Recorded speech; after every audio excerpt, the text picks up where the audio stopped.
दोस्तों, GST portal में एक नया अपडेट आया है। Online opt in declaration for specific premises जो कि अनेबल किया गया है जीएसटी पोर्टल पे।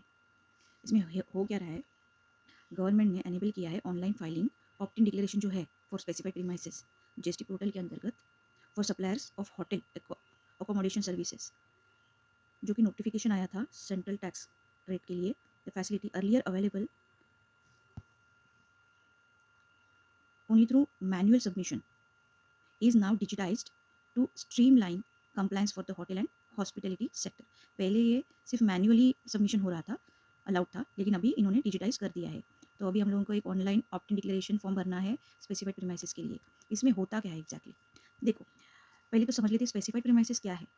तो specified premises under GST law, hotel premises is treated as a specified premises अगर कोई यूनिट ऑफ अकोमोडेशन सप्लाई किया गया है at value exceeding 7,500 rupees per unit per day in the preceding financial year, या फिर supplied voluntarily opted by filing prescribe declaration देके कर दिया है। तो person applying for such GST registration files declaration, एक डिक्लेरेशन को फाइल करना पड़ेगा within 15 days of ARN generation, तब जाके ये अप्रूव होगा, अदरवाइज पेंडिंग रहेगा। वंस डिक्लेयर्ड, एक बार डिक्लेयर हो गया, प्रीमाइसेस अट्रैक्ट करेगी applicable GST rate for specified premises and उसका status continues automatically for future years. जब तक ऑप्ट आउट डिक्लेरेशन फाइल किया जाता है तब तक opt out declaration is filed.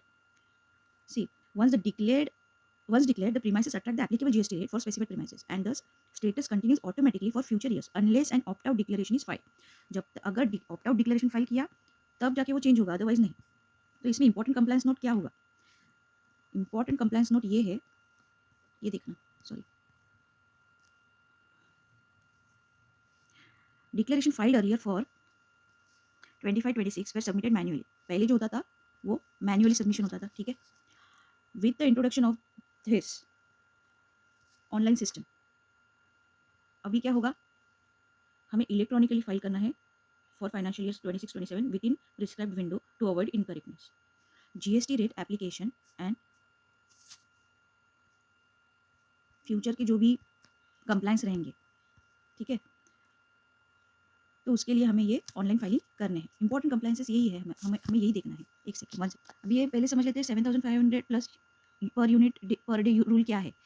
Once declared, the premises attract the applicable GST rate for specified premises, and the status continues automatically for future years unless an opt-out declaration is filed।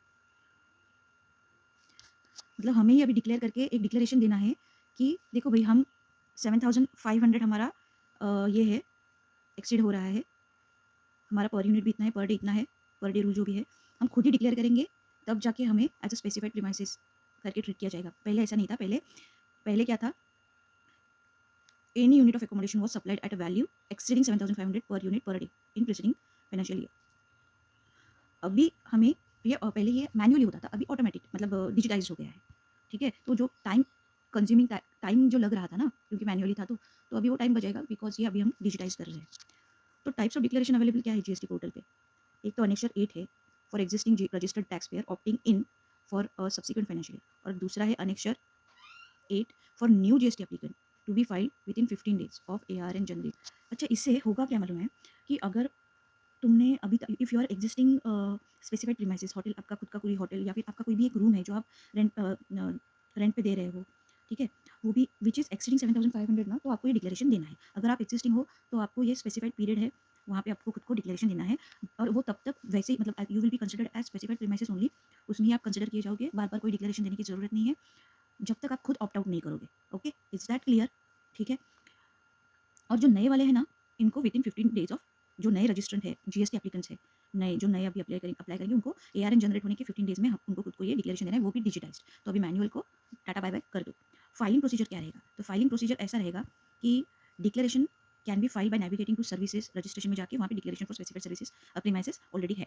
Maximum 10 premises can be selected per declaration. अगर आपके पास 10 premises से ज़्यादा है तो आप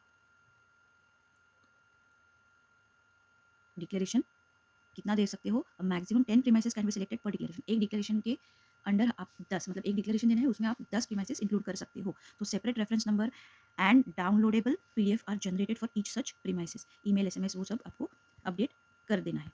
next क्या है, कौन फाइल कर सकता है, कंपोजिशन टैक्स पेयर्स कर सकते हैं, सॉरी, कौन फाइल कर सकता है और कौन फाइल नहीं कर सकता है। तो composition tax payers only can file this specified के अंदर आ सकते हैं, कर सकते हैं। ये डिक्लेरेशन वाला पॉइंट जो है ना, हाँ, वो वाला एनेक्सर 8। कौन नहीं कर सकता है? जो टीडीएस या फिर टीसीएस डिडक्ट करते हैं, SEZ units, developers, casual tax payers, I mean casual taxable persons and cancelled registration वाले इसमें ऑप्ट नहीं कर सकते हैं, तो इसमें अप्लाई नहीं कर सकते हैं। की डेट्स क्या है? 1 जनवरी 2026 टू 31 मार्च 2026। फॉर कौन, किसके लिए है ये? किसके लिए, कौन सा है? जो एग्जिस्टिंग रजिस्टर्ड टैक्स पेयर्स है ना, उनके लिए है। दे शुड फाइल, जो भी एग्जिस्टिंग टैक्स पेयर्स है और जो ये स्पेसिफाइड प्रीमाइसेस के अंडर आता है, जो अभी तक मैन्युअली किया था इन्होंने ना, अभी इनको अपडेट करना है टू डिजिटलाइज्ड करने के लिए, डिजिटाइज्ड फॉर्म फाइल करना है रजिस्टर्ड टैक्स पेयर्स को बिटवीन 1 जनवरी टू 31 मार्च, मतलब ये 3 महीने हैं of the preceding financial year, ठीक है।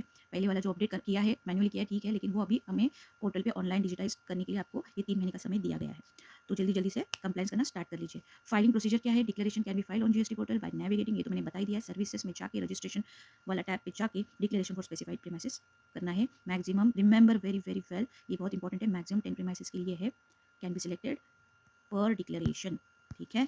Got it.